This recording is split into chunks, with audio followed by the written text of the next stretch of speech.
Good afternoon, everybody. Sorry we're starting a little late. We had to finish for the president to complete his remarks, and that was a request that we got from WHCA, so we wanted to make sure we adhere to it. As you all know, National Security Advisor Jake Sullivan is here. He's going to take your question, preview Asia, and he has a hard out at 2:30, so we're going to try and get him out of here. Okay, all yours. And I have 20 minutes of remarks, so I hope you guys will bear with me. I actually do have a number of things to get through because we have quite a stretch ahead here with respect to the President's foreign policy and national security priorities. Very good to be back with you guys today. Today, Finland and Sweden submitted their applications for NATO membership. President Biden has welcomed those applications, and he looks forward to working with NATO allies and with Congress on a swift accession process. Oh, sorry. No, sorry. Not a problem. We got the audio. Small interruption of the accession process right there, but everything will be on track just fine. Tomorrow morning, the President will welcome the President of Finland and the Prime Minister of Sweden to the White House to coordinate on the path forward. And the three leaders will also have the chance to compare notes on our united efforts to support Ukraine and its defense against Russia's brutal invasion. They will also have the opportunity to speak to the press and the public to affirm our shared vision for a peaceful and secure Euro-Atlantic region. This is a historic event, a watershed moment in European security. Two nations with a long tradition of neutrality will be joining the world's most powerful defensive alliance, and they will bring with them strong capabilities and a proven track record as security partners. And President Biden will have the opportunity to mark just what a historic and watershed moment this is when he meets with them tomorrow. After that meeting concludes, President Biden will board Air Force One for a trip to the Republic of Korea and Japan. This will be his first trip as president to the Indo-Pacific, and it comes at a pivotal moment. President Biden has rallied the free world in defense of Ukraine and in opposition to Russian aggression. He remains focused on ensuring that our efforts in those missions are successful. But he also intends to seize this moment, this pivotal moment, to assert bold and confident American leadership in another vital region of the world, the Indo-Pacific. That began last week with his hosting of the U.S.-ASEAN Summit here at the White House, where he welcomed 9 leaders from Southeast Asia for a substantive set of meetings that covered a diverse agenda from economics and security to technology and energy. President Biden made a series of significant announcements to show that when it comes to engagement with ASEAN, we're not just talking the talk, we're walking the walk as well. This week, the President turns his attention to Northeast Asia. And on this trip, he'll have the opportunity to reaffirm and reinforce 2 vital security alliances, to deepen 2 vibrant economic partnerships, to work with 2 fellow democracies to shape the rules of the road for the 21st century, and to thank his allies in Korea and Japan for their remarkable and in some ways unexpected contributions to the effort to support Ukraine and to hold Russia accountable. In Korea, President Biden will meet with the newly inaugurated Korean president, President Yoon, who campaigned on the platform of strengthening the US-ROK alliance and on improving relations between the ROK and Japan. President Biden will engage with technology and manufacturing leaders in Korea who are mobilizing billions of dollars in investment here in the United States to create thousands of good-paying American jobs.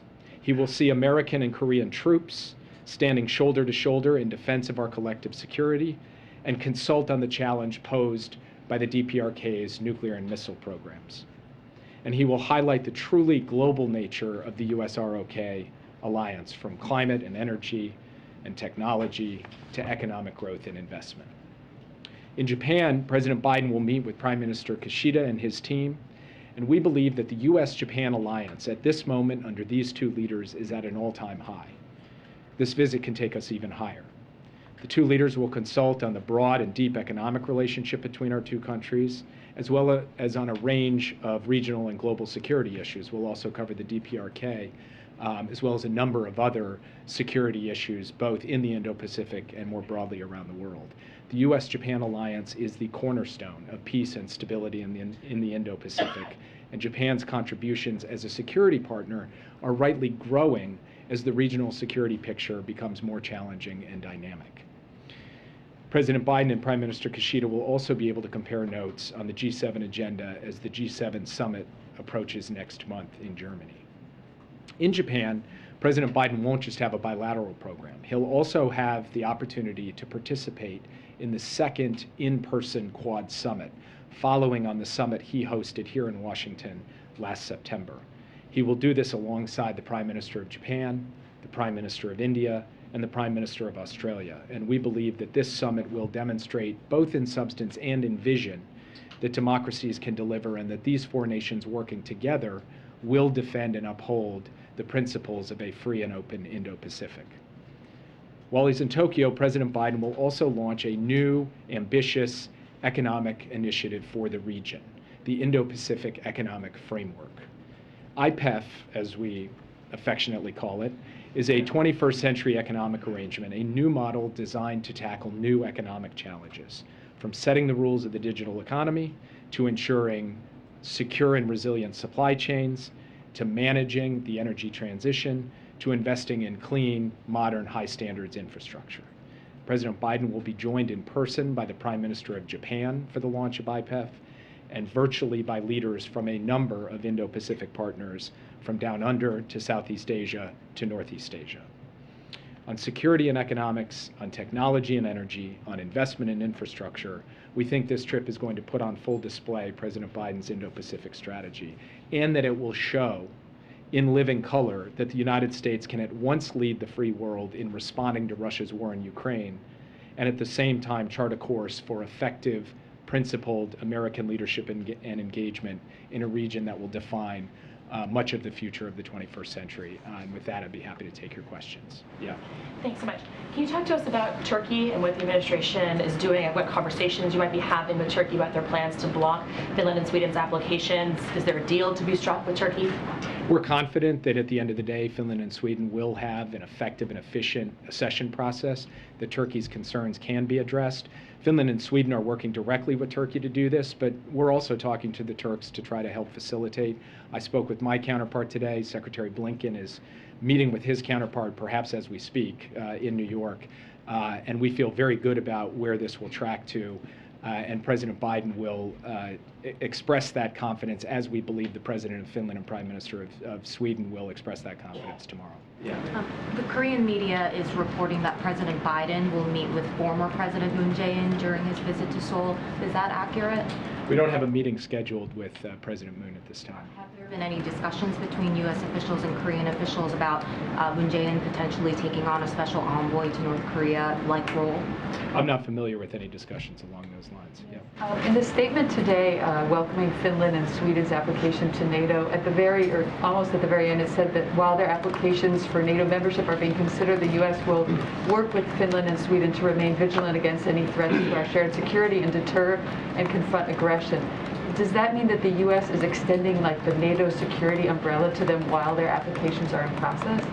Article 5 only kicks in once all 30 allies have ratified the accession protocols and they become full-fledged members of the alliance. But the United States is prepared to send a very clear message, as are all of our European allies, that we will not tolerate any aggression against Finland or Sweden during this process. And there are practical measures that we can take along those lines that Secretary Austin will coordinate with his counterparts in both Finland and Sweden. Yeah.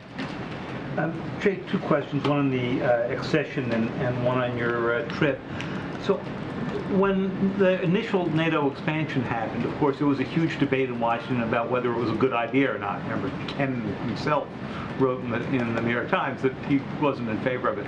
Was there any similar debate that went underway here about whether or not bringing Finland and Sweden in was a good idea or whether it would further corner Putin?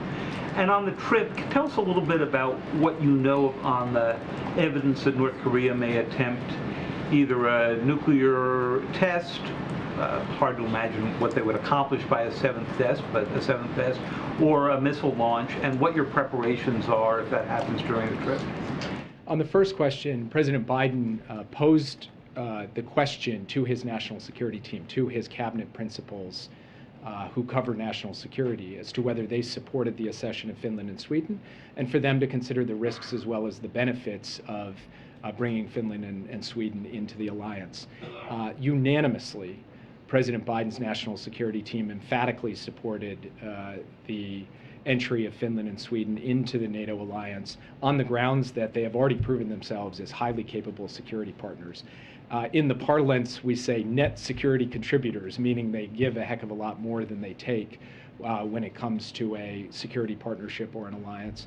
And that we believe that Russian aggression has only reinforced the argument for the kind of defensive alliance that NATO presents and poses. And finally, we have the principle of the open door.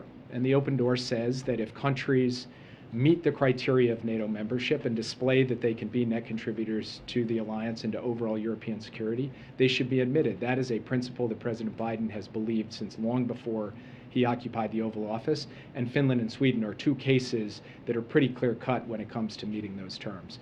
With respect to the issue of North Korea, we've said from this podium, we've said at the State Department, and we've indicated in quite clear terms that our intelligence does reflect the genuine possibility that there will be either a further missile test, including long-range missile test, or a nuclear test, or frankly both, in the days leading into, on, or after the president's trip to the region. We are preparing for all contingencies, including the possibility that such a provocation would occur while we are in Korea or in Japan. We are coordinating closely with our allies in both Korea and Japan on this.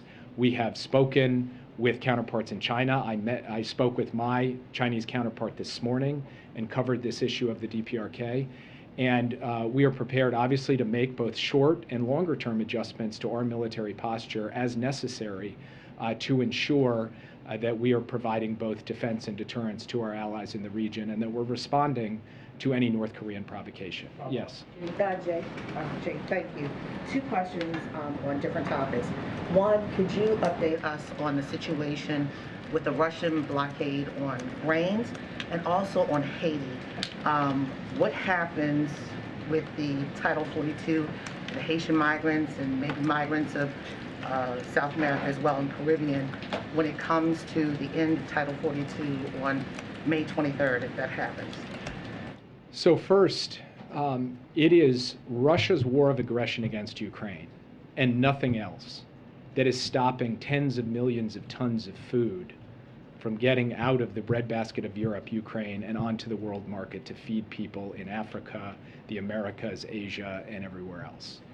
And that is true in two critical respects. First, Russia is bombarding Odessa, which is the port from which that food departs on large cargo ships bound through the Black Sea and then onto the world market. Second, Russian ships are engaged in an effective blockade of commercial ship traffic that could leave Odessa port were it not under this bombardment and head out to the world. So we have publicly called upon Russia to end its attacks on Odessa and to end the blockade and to permit the traffic, the commercial and humanitarian traffic of ships into and out of Odessa port. We are working closely with both Ukraine and the United Nations on this issue, as well as other allies and partners, and we are supporting efforts to facilitate the delivery of that grain to the world market so that it can alleviate food prices everywhere. And we would like to see an outcome in which the facts, not just the rhetoric, the facts bear out the actual permission by Russia of large numbers of ships moving through the Black Sea and onto the world market. Russia responding to that request, and also the question I asked you about Title 42. There are ongoing intensive diplomatic conversations. The United Nations Secretary General is involved in this. The Ukrainians are involved in this. Some of our other partners are involved in this. I'm not going to get ahead of those discussions. I'm only going to say that the United States stands ready in any way to help facilitate and deliver on that diplomacy to try to produce an outcome in which food is getting to the world stage. With respect to Haiti, we will have to see. Obviously, there are a number of issues bound up in the courts right now. But with the end of Title 42, the United States has put in place a process by which those individuals who claim asylum and have legitimate asylum claims can stay, and those who come and don't will go through the process, the legal process that exists and has existed for some time. Even when Title 42 was in effect, large numbers of individuals were not subject to Title 42. They were subject to the standard legal process by which we deal with claims at our border for people who want to come and stay here. Expeditious deportation. U.S. intelligence chiefs recently offered assessments that Putin continues to bank on the fracturing of Western resilience to continue this war. Is Turkey's concern about Finland and Sweden joining up perhaps an example of that? And what about the, I guess, also congressional pushback, or the growing congressional pushback to Ukrainian aid? And what are you guys doing sort of in both regards to make sure that that doesn't continue to happen? I know you described some of it, but it does seem now that there are examples, at least, of growing concern or criticism, resistance. And then I got one other on another part of the world. That one first. So first, growing congressional pushback to me is a strange premise for a circumstance in which the House of Representatives voted overwhelmingly, not just in favor of approving what the president sent up, which was $33 billion, but actually adding $7 billion to it to make it a $40 billion package. And we expect a similar overwhelming bipartisan vote in the Senate once the final procedural hurdles are cleared over the next 24 to 48 hours. So there are some voices against this, but the chorus of voices on both sides of the aisle, from all sides of the political spectrum, in favor of standing up in defense of Ukraine's sovereignty and freedom and independence, it's quite powerful and, frankly, in a way, quite moving. And it sends a clear message to the world that the United States can pull together behind the brave people of Ukraine in their hour of need. What was your other question? Well, just Turkey's continued concern here, and whether there might be others who are going to raise concern about NATO expansion. Look, the great thing about the free world, about the Western Alliance, about NATO, is that you've got a raucous collection of states that all have opinions, that all have perspectives, that all have interests.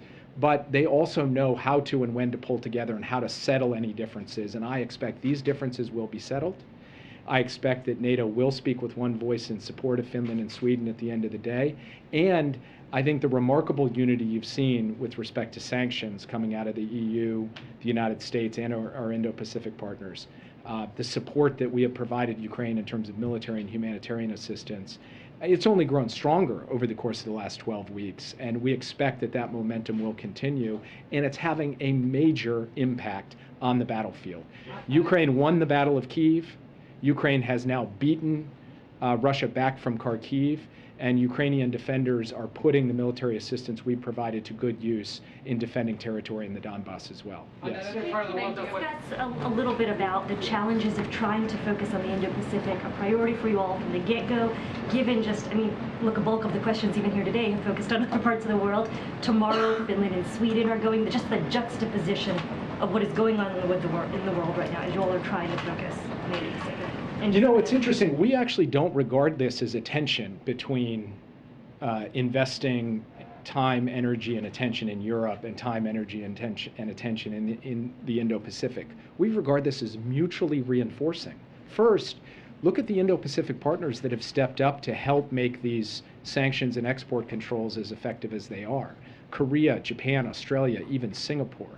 Second, look at the extent to which European countries are increasingly invested in the Indo-Pacific in helping ensure that our vision of a free and open Indo-Pacific is actually realized. We see that with the AUKUS partnership, where you've got the United Kingdom alongside Australia and the United States.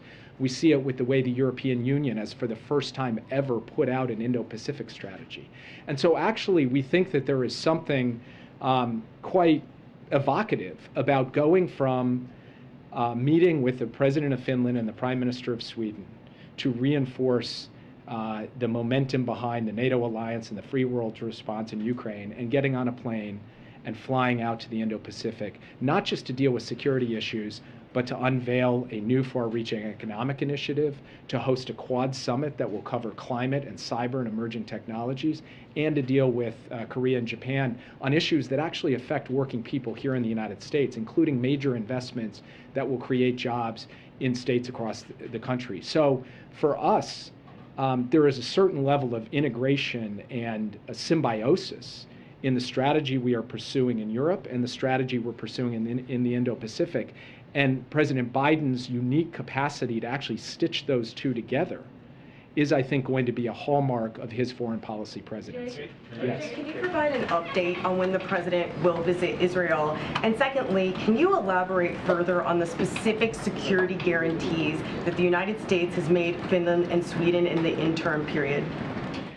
So first on Israel, we are actively working with the Israelis to fix a date for the visit at some point in the not too distant future. The president is very much looking to go, but unfortunately I don't have an announcement of a trip or a timetable for it standing here today, other than to say the president is excited to get the opportunity to go to reaffirm the strength of the U.S.-Israel relationship.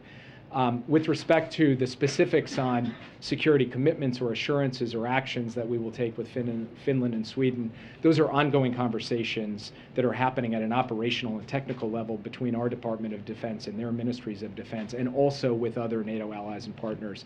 And so I'll leave it in those channels for now, only to say that the U.S. stands ready to ensure that deterrence and defense for Finland and Sweden will be there should they need it, even though they don't get the full benefits of the Article 5 alliance until the accession process is properly complete, as is required, frankly, under our Constitution, where we need to get advice and consent from the Senate for that treaty. Yes. Could you, regarding the trip, to what extent is the message in this trip going to be like a cautionary tale delivered to China to say, look what happened in Ukraine, look how we've responded, don't do anything similar? Is that going to be part of the messaging during the president's trip? The message we're trying to send on this trip is a message of an affirmative vision of what the world can look like if the democracies and open societies of the world stand together to shape the rules of the road, to define the security architecture of the region, to reinforce strong, powerful, historic alliances. And we think putting that on display over 4 days, bilaterally with the ROK and Japan, through the Quad, through the Indo-Pacific Economic Framework, it will send a powerful message. We think that message will be heard everywhere. We think it will be heard in Beijing.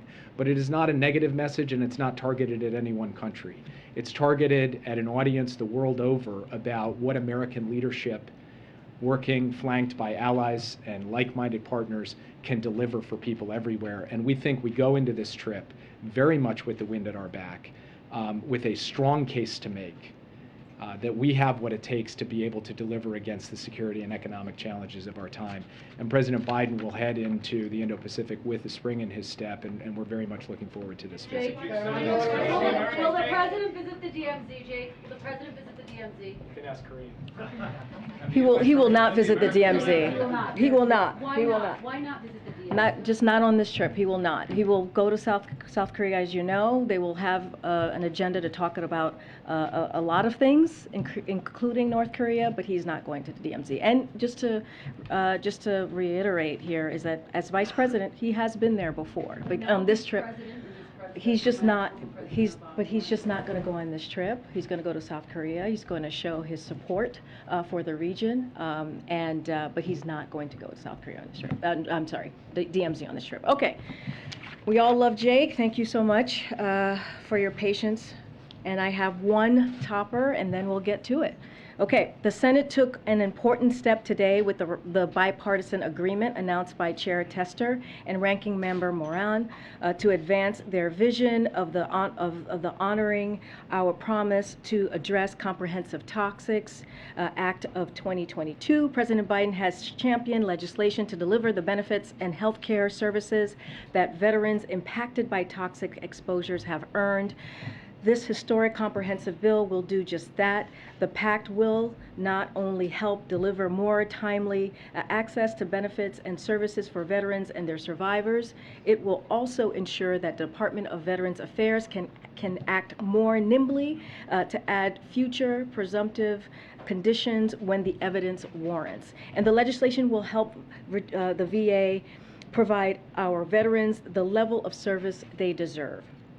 President Biden believes that we have a sacred obligation to support veterans, their families, caregivers, and survivors. That's why, as part of this his first State of the Union address, he identified supporting veterans as a key pillar of his unity agenda and an issue that can unite the country, Republicans and Democrats. Passing the PACT Act would be a welcome and long-awaited achievement for the veterans who have served us well. Darlene, you have the floor. Thank you. I wanted to ask Jake this question, but I'll ask you. It's about the Quad Summit, and there is a possibility that Saturday's election in Australia will not produce a winner in time for someone to go to Tokyo to participate in the Quad Summit.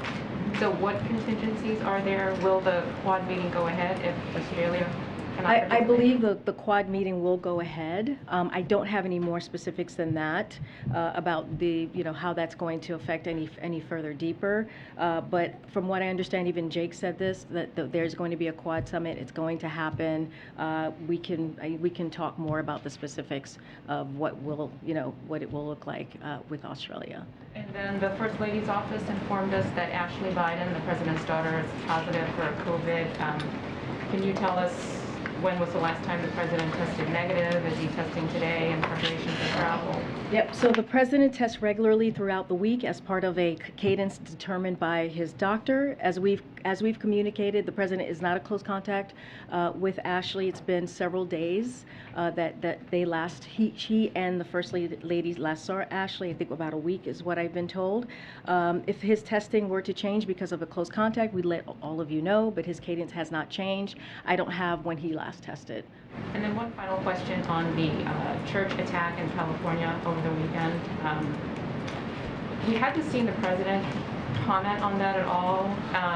Is he concerned that what happened there could somehow destabilize relations between Taiwan and China? Does he have any plans to call or reach out to Taiwan or China or anything like that? So I don't have any calls to preview of calls with Chinese and Taiwan as it relates to this particular case. Our thoughts are with all of those affected by gun violence, including all of the other incidents that happened this weekend in Houston, in Milwaukee, in Chicago, and as we know in Buffalo. Federal law enforcement is supporting as needed, and the White House has been in touch with local leaders. These shootings, and of course the one in Buffalo, as the president and the first lady went to grieve with the community yesterday, as all of you know, are a sad reminder of how important it is to redouble our fight against gun violence and violent crime. And as part of the president's comprehensive strategy to fight gun crime, we're putting more cops on the beat, as you've heard us say this past year and a half, as we're talked about gun comprehensive approach here, cracking down on firearms trafficking, investing through the ARP and community programs to prevent crime. But I don't have any more to share on any calls that may have occurred. Okay, I'm going to go to people who haven't asked a question. Go ahead, Ashley. Thank you. Two questions. Following up on Darlene and Ashley Biden having COVID, she's in good company in this White House in that the vice president had it, the second gentleman had it, you had it, Psaki had it twice, a number of top cabinet officials had it, a number of other aides in the West Wing, and no one so far that I can remember has been deemed a close contact of the president. Why are none of these people close contacts of the president and his sister, actually, including family members? And also, are there steps that the president is taking beyond the CDC guidelines that you could lay out? Are meetings in the Oval being kept under 15 minutes? Is everyone masked? Well, I'm glad to be said I was in good company. Appreciate that. So it is, we take extra precautions. To your last question, I'll answer that first. Here at the White House, and we've said this before when we're in the meeting. I was in a meeting with the president earlier today. I got tested first. I put my mask on, and we socially distanced. Those are the extra protocols that we do take with the president and all the principals, not just him, just to make sure that we just take that extra added step there. Look, the close contact is as it's deemed by CDC. And he hasn't seen Ashley in several days. And it's also, there's a time component to how long that person was in the room. We all wear masks. Yeah, I mean, the way if there was a close contact or he's a close contact of someone, we would let you know. And And on guns, yesterday when he was leaving Buffalo, the president said, "I've got to convince the Congress that we should go back to what I passed years ago." I just want to confirm that he was referring to the 1994 assault weapons ban. And my question is, you know, when he was the point person for President Obama after Sandy Hook, mentioned to me, which went far less far than an assault weapons ban, failed. What makes him think that he could get that through when so far no meaningful legislation has gone through in the past decade? I mean, look, this is what the president said yesterday, right? He understands it's not going to be easy, but he knows that there's more to do.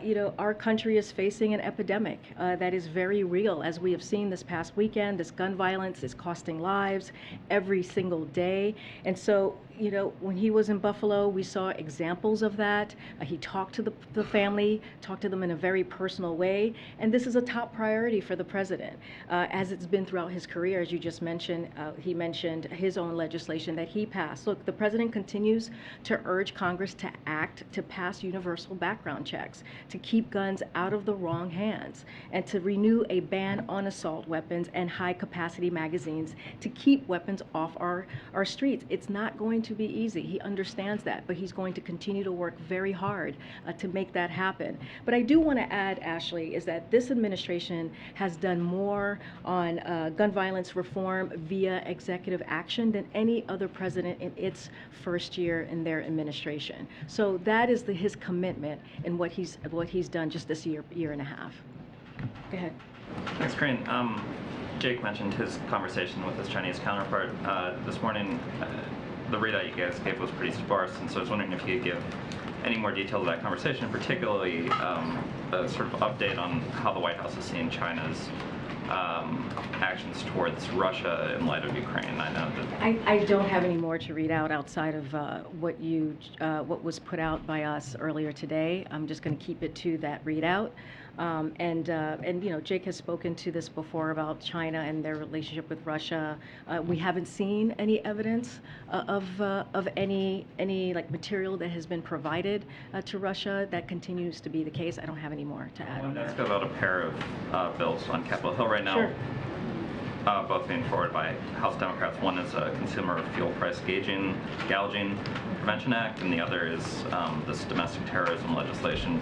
I haven't seen statements of administration policy on either, and I'm wondering how supportive the president is, particularly on the domestic terrorism legislation. He kind of, on the tarmac yesterday, seemed to say that he didn't think it was necessary. So on the gas price gouging legislation that you just mentioned, look, the president welcomes all ideas to protect consumers and to make sure that oil companies aren't taking advantage of Putin's war and are competing fairly. He's been very clear on that. President Biden has been also very clear that no company should be engaging in unfair practices to hike prices on American consumers. As the president has said, President Putin's actions are what is driving the price increase at the pump. The president is focused on doing everything in his power to address the Putin price hike, including the largest ever release from the Strategic Petroleum Reserve, as we've talked about here at this podium, and working around the clock to diplomatically build a coalition of countries for the largest release in foreign reserves ever. We know that there are a number of ideas being suggested by our allies and in Congress, and look forward to engaging on this issue so we can get Americans some relief, especially as we're in this particular time right now with high prices. And one last one, the Dow is down 1,100 points so far today.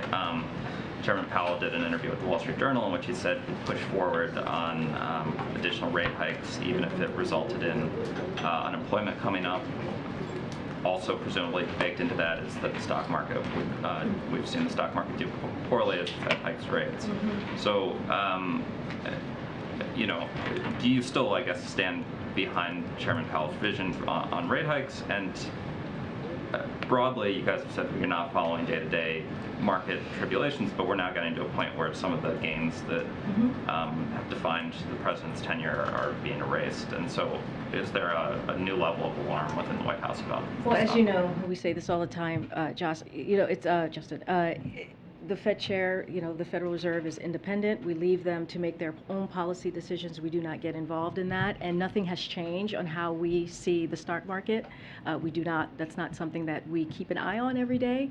So I'm not going to comment about that from here. I do want to touch on base on the domestic terrorism and what the president said yesterday about about domestic terrorism. Look, it's a growing and evolving threat, and one that the Biden administration has taken very seriously since our first day in office. We have said we have been studying the details of different proposals, and there are a range of ideas that have been proposed in Congress that could improve our ability to detect and respond to these threats. What the president was specifically referring to yesterday when he was on the tarmac was the set of existing laws on the books that provide law enforcement with authorities to investigate and prosecute domestic terrorism and hold those who commit hate-filled attacks accountable. As part of our national strategy for countering domestic terrorism, we increased our support for federal, state, and local law enforcement as they address domestic terrorism nationwide, including increasing resources and providing trainings to thousands of law enforcement entities. DOJ has made domestic terrorism-related investigation and prosecution a top priority at the national and local level, and plus DOJ earlier this year announced the creation of a new domestic terrorism unit with the counterterrorism section of the National Security Division that will enforce the expertise and experience on these issues available to federal prosecutors nationwide. So there is a commitment there, and that's what he was talking about. Go ahead. We're about 3 weeks away from the Summit of the Americas. You've got Chris Dodd down in Mexico today trying to convince President Lopez Obrador to come. What's the president's level of optimism that Mexico will attend this Summit of the Americas? And, well, is the guest list finalized? Has the president decided who to invite? The guest list is not finalized. Hopefully that will happen soon, and I promise once we have it, we will share it. The president is optimistic. We don't have anything to share at this moment. Again, once we have it, we'll be happy to share it with all of you. Karine. Thanks, Karine. DHS said today that they'll be pausing the Disinformation Governance Board. Did the White House play a role at all in perhaps expressing frustration on how it was rolled out, or express any involvement in whether or not it should be paused? And then also some experts have said that it was sort of set up to fail the way it was rolled out. Do you have a response to that? So the board has never convened. It never convened, and the board yes, the board is pausing in the sense that it will not convene while former Secretary Chertoff and former Deputy AG Gorlick do their assessment. But the departments work across several administrations to address disinformation that threatens the security of our country is critical, and that will indeed continue. And again, neither Nina Jankovic nor the board have anything to do with the censorship or with removing content from anywhere. Their role is to ensure that national security officials are updated on how misinformation is affecting the threat environment. She has strong credentials and a history of calling out misinformation from both the left and the right, and that's our focus. Did the White House play a role at all in whether it should be paused or what should happen with the board?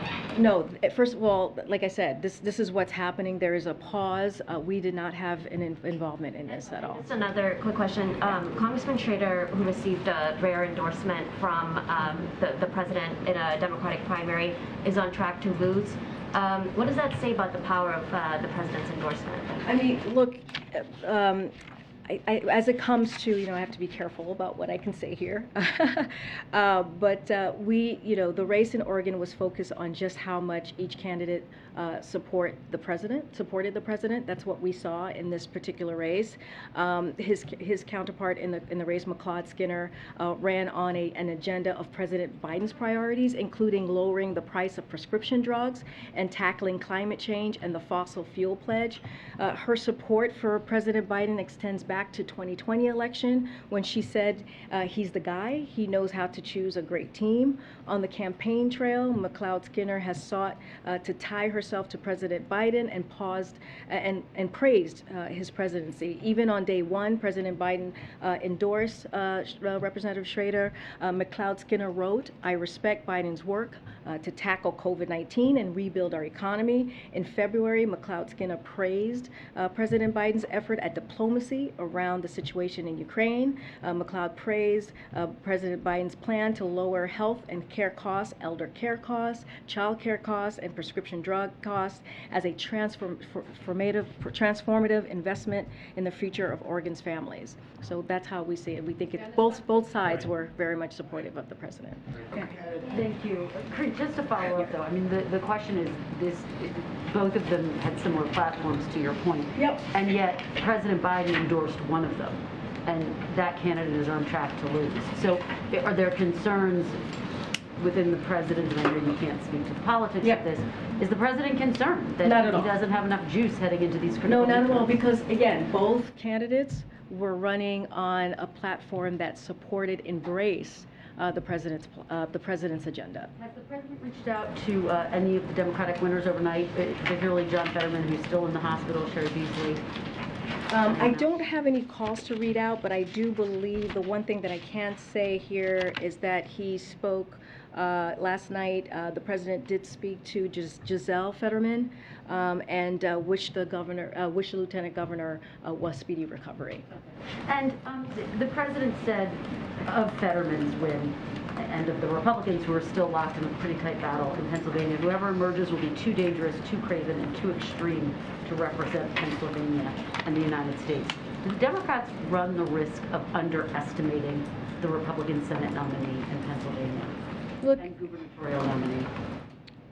You know, the president remains really focused on delivering for the American people. And what you see from congressional Republicans and what you see from the GOP is the plan for American people is to raise taxes in the middle class, to sunset Social Security and Medicare, and to take away a woman's right to reproductive health care. He's going to speak against that. He is going to continue to speak for the American public. And so he's not going to stay quiet.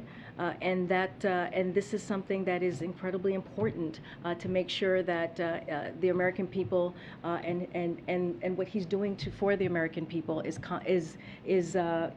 made sure that it happens, right? What the other side is trying to do is trying to stop us from trying to lower cost for folks, as I just laid out. And just very quickly, Senator Raphael Warnock saying that he's coming to the White House to meet with the president today. Can you talk a little bit about that, about the student loans, and is the president open to increasing the forgiveness rate? It seems like he's in the $10,000 range. Senator Warnock wants it to be closer to $50,000. Would the president come up? So we meet with members of Congress on a variety of issues. Is he going to meet with Warnock today? These are senators who have been leaders on college affordability and student debt. The president values their perspective and looks forward to the discussion this afternoon. So yes, but I don't have more to read on that. I've said this a couple of times. A decision hasn't been made yet. I don't have a timeline. A decision hasn't been made. Yep. Thank you, Karine. A follow-up to the disinformation board. Last week, you guys said that you needed this disinformation governance board at DHS to make sure that freedom of speech is protected across the country and that these platforms are not used for forms of disinformation. So what changed? Look, the Department of Homeland Security, they began their statement repeating that the board had been intentionally mischaracterized, which is a little bit of what you were asking me, and they were explicit about what it does and does not do. It was never about censorship, policing speech, or removing content from anywhere. Its function was to keep Homeland Security officials aware of how bad actors, including human smugglers, transnational criminal organization, and foreign adversaries could use disinformation to advance their goals. As Secretary Marcos said, he has asked former DHS Secretary Michael Chernoff and former DAG Jamie Gorelick to lead a thorough review, this is the pause that I was talking about, and assessment as members of the bipartisan Homeland Security Council Advisory Council. The board will not convene during that period, but the departments work across several administrations to address disinformation that threatens the security for our country country is critical and will continue. So that work is going to continue. So if it's pausing because you think the board was mischaracterized, then the disinformation board is being shut down because of disinformation? Is that what's happening here? Look, I mean, the board was put forth for a purpose, right? To make sure that we really did address what was happening across the country when it came to disinformation. And it's okay to wait now, 75 days. It's just it's going to pause. There's been a mischaracterizations from outside forces, and so now what we're going to do is we're going to pause it, and we're going to do an assessment. But the work doesn't stop. We're still going to continue the work. The DHS is still going to continue the work. Okay. There's a bulletin now that DHS is worried if Roe v. Wade is overturned, there could be violence against the Supreme Court building or Supreme Court justices. Are these threats from pro-abortion activists or anti-abortion activists? So look, the president is clear on this question. He believes the right to peacefully protest in this country is fundamental. But he also believes that violence, threats, and intimidation have no place in political discourse anywhere. That is true whether it is in front of a courthouse or in front of a healthcare clinic. And that's the thing. I feel it seems like to us it is very one-sided on what we call out as intimidation or as violence. So we want to make sure we're calling out on both sides of what is happening and what we're seeing. While protests, while protests have been peaceful to date, the Department of Justice has U.S. Marshals providing support to support court-martial, and the President believes Congress should pass the legislation to fund increased security for court and judges as soon as possible. Yesterday, in reference to this, the Department of Homeland Security said they are committed to protecting Americans' freedom of speech and other civil rights and civil liberties, including the right to peacefully protest. DHS is also committed to working with our partners across every level of government and the private sector to share timely information and intelligence, prevent all forms of violence, and to support law enforcement effort to keep our communities safe. And then final question on gas prices. Americans are now spending $5,000 a year on gasoline. That's almost double what they did a year ago. Where are people supposed to go to get all that extra cash? To get the extra cash to pay for gas? Yeah. Well, I mean, one of the things that we've been very clear about is to do everything in our power to make sure that we lower costs. It is important. We see it. The president understands what the American people is going through, and that's why we're doing everything that we can. We've made multiple announcements in the past several months of what we're doing, whether it's the Strategic Petroleum Reserve, whether it's the Ethanol 15, to make sure that the American people are not feeling Putin's price hike. This is where this is coming from. 60 to 70% of the current price hike that we have seen has come from Putin's aggression against Ukraine. So the president announces on March 31st that he's got all these steps to lower gas prices, and it's still Putin's fault 7 weeks later. Well, because what I'm saying is, since Putin's war, aggression against Ukraine started back in February, we did see a spike. But before then, it had the price per gallon had fallen down about 10 cents or more. And then Putin started his aggression on Ukraine, his violent aggression on Ukraine, against their democracy, against their sovereignty. And we saw the facts show it went up about 60 to 70%. So it is Putin's tax hike. This is what we're talking about. On that same subject, Would you come to the back on inflation. at some point? Sure. Thank you. The inflation concerns are now rubbing off on quarterly earnings reports for a lot of big companies. Target, for example, today says it missed its estimates because of increased costs of transportation and gas. That's part of what's driving this at least 1,100-point drop in the Dow so far. What would you say, what does the White House say to investors and everyday Americans who are concerned that there's no end in sight to these price hikes? Look, I'm not going to speak to the stock market, but this is something that is very important to the president when it comes to inflation and making sure that we lower costs for the American people. Last week, we announced new steps with private sector to lower the price of high-speed internet for tens of millions of Americans. The president traveled to Illinois to announce new actions to give farmers the tools and resources so they need to boost production, lower prices, and feed the world. The nonpartisan Congressional Budget Office found that the deficit deficit fell by 1.5 trillion this year, putting us on track for the fastest deficit reduction in any year on record. These actions build on other actions the president has taken to lower costs in recent weeks. Again, you know, this is to address Putin's price hike at the pump.